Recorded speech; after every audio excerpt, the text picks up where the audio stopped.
കൃപാസനം, കൃപകളുടെ വാസസ്ഥലം, വാഗ്ദാന പേടകം, മരിയൻ ഉടമ്പടി, കൃപാസന പത്രം.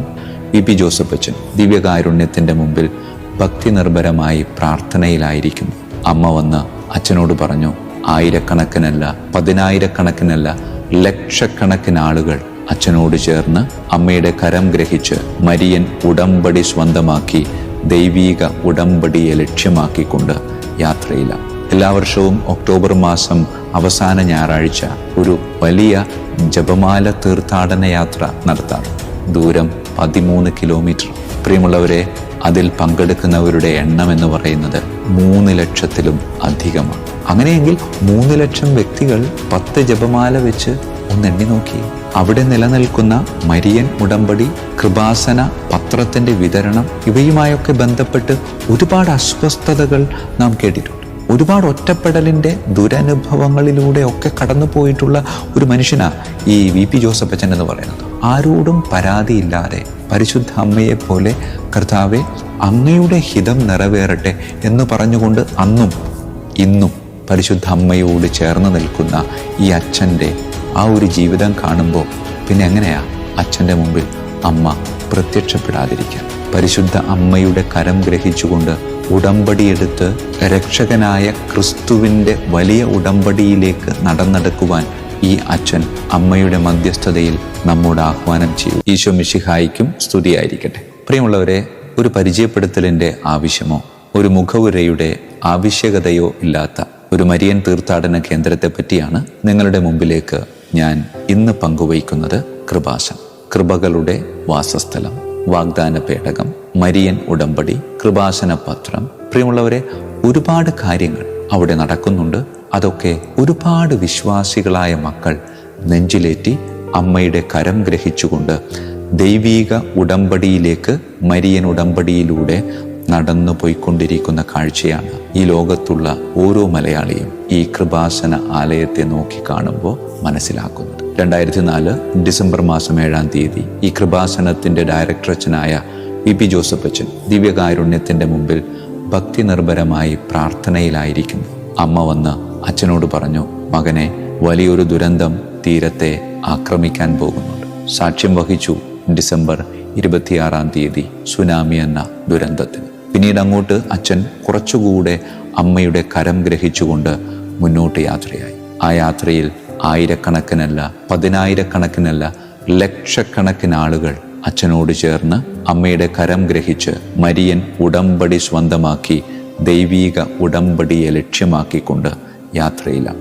എല്ലാ വർഷവും ഒക്ടോബർ മാസം അവസാന ഞായറാഴ്ച ഒരു വലിയ ജപമാല തീർത്ഥാടന യാത്ര നടത്താറുണ്ട്. കൃപാസന മണ്ണിൽ നിന്ന് വിശുദ്ധ സെബസ്ത്യാനോസിന്റെ പുണ്യഭൂമിയായ അർത്തുങ്കലിലേക്ക്.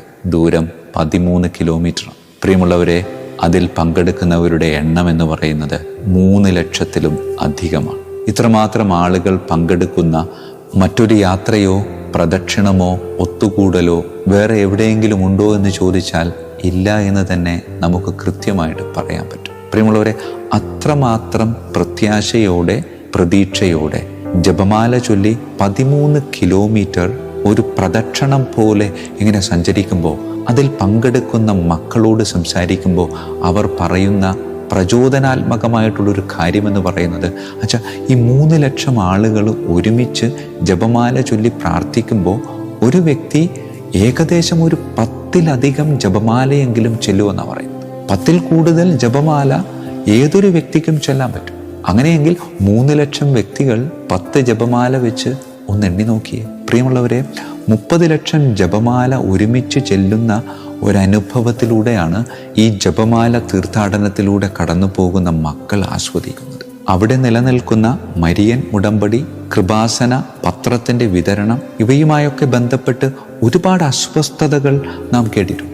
ഒരുപാട് ഒറ്റപ്പെടലിന്റെ ദുരനുഭവങ്ങളിലൂടെ ഒക്കെ കടന്നു പോയിട്ടുള്ള ഒരു മനുഷ്യനാ ഈ വി.പി. ജോസഫ് അച്ഛൻ എന്ന് പറയുന്നത്. അച്ഛൻ്റെ ആദ്യകാല അനുഭവങ്ങളിലൂടെയൊക്കെ കടന്നു പോകുമ്പോൾ അച്ഛൻ പങ്കുവച്ചിട്ടുണ്ട്, ആരുമില്ലാതെ ഒറ്റപ്പെടലിൻ്റെ, കുത്തിനോവിക്കലിൻ്റെ, മാറ്റി നിർത്തലിൻ്റെ ഒക്കെ നൊമ്പരങ്ങൾ അനുഭവിച്ചപ്പോൾ ആരോടും പരാതിയില്ലാതെ പരിശുദ്ധ അമ്മയെപ്പോലെ കർത്താവെ അങ്ങയുടെ ഹിതം നിറവേറട്ടെ എന്ന് പറഞ്ഞുകൊണ്ട് അന്നും ഇന്നും പരിശുദ്ധ അമ്മയോട് ചേർന്ന് നിൽക്കുന്ന ഈ അച്ഛൻ്റെ ആ ഒരു ജീവിതം കാണുമ്പോൾ പിന്നെ എങ്ങനെയാ അച്ഛൻ്റെ മുമ്പിൽ അമ്മ പ്രത്യക്ഷപ്പെടാതിരിക്കുക? പ്രിയമുള്ളവരെ, പലരും പറയാറുണ്ട്, അച്ഛാ അവിടെ നടക്കുന്നത് ഒരു കച്ചവടമാണ്, ലാഭക്കച്ചവടം. അതിനുവേണ്ടി മാത്രമാണ് ഈ കൃപാസന പത്രവും മറ്റ് എണ്ണകളുമൊക്കെ അവിടെ വിൽക്കുന്നത്. ഇതിൽ ലാഭം മാത്രം ലക്ഷ്യം വെച്ചുകൊണ്ടുള്ള പരിപാടികളാണ് അവിടെ നടക്കുന്നത് എന്ന് പറഞ്ഞുകൊണ്ട് ഒരുപാട് ആളുകൾ നിശിതമായി വിമർശിക്കുമ്പോൾ, പ്രിയമുള്ളവരെ, എനിക്ക് അതിനോട് ചേർത്ത് വയ്ക്കാനുള്ള ഒറ്റ കാര്യം മാത്രം, അത് ലാഭക്കച്ചവടമാണെങ്കിൽ ലോകത്തിൽ ഏറ്റവും വലിയ ലാഭക്കച്ചവടം നടത്തിയവൻ ക്രിസ്തുവാണ്. കാരണം ഒറ്റ ജീവൻ നഷ്ടപ്പെടുത്തിക്കൊണ്ട് അവൻ സ്വന്തമാക്കിയത് കോടിക്കണക്കിന് ആളുകളുടെ ജീവനാണ്. അവിടെ നടക്കുന്നത് ലാഭക്കച്ചവടമാണെങ്കിൽ പരിശുദ്ധ അമ്മ നടത്തിയതും ഒരു ലാഭക്കച്ചവടമല്ലേ? ഒറ്റ മകനെ വിട്ടുകൊടുത്തുകൊണ്ട് അവൾ സ്വന്തമാക്കിയത് ഒരുപാട് മക്കളെയാണ്. പ്രിയമുള്ളവരെ, അതേ ലാഭക്കച്ചവടം തന്നെ നടത്താൻ വേണ്ടിയാണ് ഈ VP ജോസഫ് അച്ഛൻ നമ്മളെ ഓരോരുത്തരെയും അവിടേക്ക് ക്ഷണിക്കുന്നത്. എന്തിനു വേണ്ടി? കേവലം ഏറ്റവും കൂടി വന്നാൽ 100 വർഷത്തോളം മാത്രം നിലനിൽക്കുന്ന ഈ ലൗകിക ജീവിതത്തെ വിറ്റ് ഒരിക്കലും അവസാനിക്കാത്ത ആധ്യാത്മിക ജീവൻ സ്വന്തമാക്കാൻ വേണ്ടി VP ജോസഫ് അച്ഛൻ ഓരോരുത്തരെയും അവിടേക്ക് സ്വാഗതം ചെയ്യുകയാണ്. പ്രിയമുള്ളവരെ, അച്ഛൻ ഓരോരുത്തരെയും അവിടേക്ക് ക്ഷണിക്കുന്നില്ല. ഓൺലൈനിലൂടെയും മറ്റു പല രീതികളിലൂടെയും ഈ വലിയ ദൗത്യത്തിൽ പങ്കുചേരുവാനുള്ള അവസരങ്ങൾ നമുക്കൊക്കെ ലഭിക്കുന്നില്ല. പ്രിയമുള്ളവരെ, ഇത്രമാത്രം ദൈവീക കൃപ നിലനിൽക്കുന്ന ഒരാലയമായതുകൊണ്ടാണല്ലോ ലക്ഷക്കണക്കിന് ആളുകൾ പങ്കെടുക്കുന്ന മരിയൻ തീർത്ഥാടന റാലിയൊക്കെ അവിടെ നടത്താൻ പറ്റുക. പ്രിയമുള്ളവരെ, പരിശുദ്ധ അമ്മയുടെ കരം ഗ്രഹിച്ചുകൊണ്ട് ഉടമ്പടിയെടുത്ത് രക്ഷകനായ ക്രിസ്തുവിൻ്റെ വലിയ ഉടമ്പടിയിലേക്ക് നടന്നെടുക്കുവാൻ ഈ അച്ഛൻ അമ്മയുടെ മധ്യസ്ഥതയിൽ നമ്മോട് ആഹ്വാനം ചെയ്യുകയാണ്. അവിടെ നടക്കുന്ന മരിയൻ ഉടമ്പടിയെപ്പറ്റി വെറുതെ ഒന്ന് പങ്കുവയ്ക്കാൻ ആഗ്രഹിക്കുകയാണ്. 6 കൽഭരണികൾ നിറഞ്ഞ് കവിയുമ്പോൾ ആ കൽഭരണി നിറഞ്ഞ് കവിയാൻ കാരണമാക്കിയത് പരിശുദ്ധ അമ്മയാണ്. പരിശുദ്ധ അമ്മ ആ കൽഭരണി നിറയ്ക്കുകയും പുത്രനോട് പറഞ്ഞ് ആ വെള്ളത്തെ വീര്യമുള്ള വീഞ്ഞാക്കി മാറ്റുകയും ചെയ്തു. അതുപോലെ 6 നിബന്ധനകൾ പാലിച്ച് ജീവിതത്തിലെ വേദനകളും കഷ്ടപ്പാടുകളും ഒരു വെള്ളം പോലെ അമ്മയുടെ ഇടപെടലിലൂടെ തമ്പുരാൻ്റെ സന്നിധിയിലേക്ക് സമർപ്പിക്കുമ്പോൾ അമ്മ പറഞ്ഞാൽ കേൾക്കുന്ന പുത്രൻ അവിടേക്ക് കടന്നു വന്ന് ജീവിതത്തിലെ വെള്ളം പോലെയുള്ള ഈ യാഥാർത്ഥ്യങ്ങളെ വീഞ്ഞു പോലെ വീര്യമുള്ളതാക്കുമെന്ന് അച്ഛൻ നമ്മോട് ആഹ്വാനം ചെയ്യുകയാണ്. പ്രിയമുള്ളവരെ, ഈ 6 കൽഭരണികളുടെ നിറഞ്ഞു കവിയലും 7ാമത്തെ കൽഭരണിയുടെ പൊട്ടിയൊലിക്കലും എപ്പോഴും മനസ്സിൽ വയ്ക്കണം. ഈ 6 നിബന്ധനകൾ സൂക്ഷിക്കാൻ നമ്മളോട് പറയുമ്പോൾ 7ാമത്തെ നിബന്ധന പറയാതെ പറയുന്നുണ്ട്. അത് 7ാമത്തെ കൽഭരണിയാണ്. അത് കുരിശിലാണ് പിളർക്കപ്പെട്ടത്.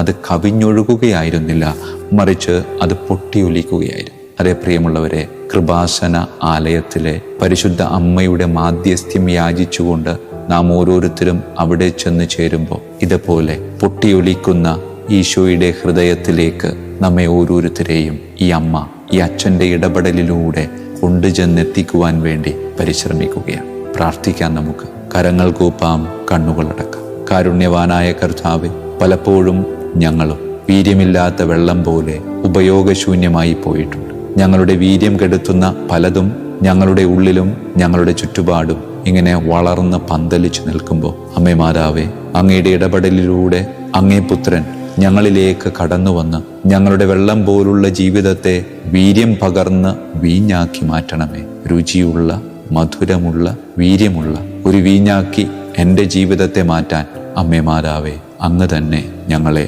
അനുഗ്രഹിക്കണമേ. കർത്താവായ ക്രിസ്തു വഴി ഞങ്ങൾ സമർപ്പിക്കുന്ന പ്രാർത്ഥന കേട്ടരുളണമേ. ആമേൻ.